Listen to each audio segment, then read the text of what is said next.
మన ముకుందా జ్యువెలరీస్ వారి ముకుందా సిల్క్స్ ఘన ప్రారంభం నవంబర్ 23న దిల్సుఖ్ నగర్ లో ఓపెనింగ్ సందర్భంగా ప్రతి 3000 షాపింగ్ పై 3 గ్రాముల సిల్వర్ కాయిన్ ఉచితంగా పొందండి. ఈ ఆఫర్ అన్ని బ్రాంచెస్ లో వర్తిస్తుంది.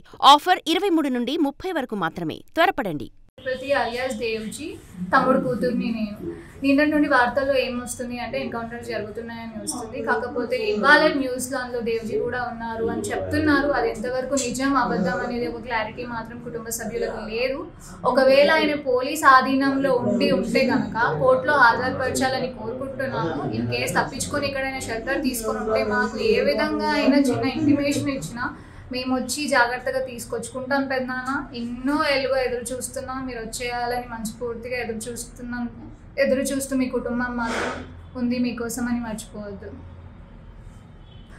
మా పెద్దనాన్నని మాత్రం నేను న్యూస్ పేపర్లో మాత్రమే చూశాను, అలానే ఆయన గురించి విన్నాను తప్ప డైరెక్ట్గా ఎప్పుడు చూసిందైతే లేదు. అతని పార్టీలోకి వెళ్ళిన తర్వాత మా ఫ్యామిలీ మెంబర్స్ని కూడా కలిసిన డేస్ అయితే లేవు. ఒకవేళ పెద్దనాన్న వస్తా అంటే 100% మేము ఫుల్ ఎదురు చూస్తున్నందుకు, ఆయన రావాలి అని చాలా ఎదురు చూస్తున్నాము. ఎస్పెషల్గా మా డాడీ చాలా ఆలోచిస్తారు ఆయన గురించి. ఆయన వస్తే బాగుంటుంది, చాలా బాగుంటుంది మా లైఫ్స్ కూడా అని అనుకుంటున్నాం. ఈరోజు వార్తలలో అన్ని న్యూస్ ఛానళ్లలో తిరుపతి అలియాస్ దేవ్జీ అరెస్ట్ అయిందని, కొన్ని ఛానళ్లలో ఎన్కౌంటర్లో హతమైందని ప్రచారం జరుగుతున్నది, వింటున్నాం.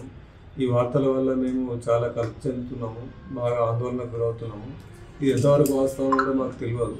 తను నిజంగానే పోలీస్ అదుపులో ఉంటే అతన్ని కోర్టులో హాజరుపరచాలి, అతని ప్రాణాలకు ఎలాంటి హాని తలపెట్టకూడదని మేము పోలీసు వారిని కానీ ప్రభుత్వాన్ని కానీ రిక్వెస్ట్ చేస్తున్నాం. అతను క్షేమంగా ఉండాలని కోరుతున్నాం.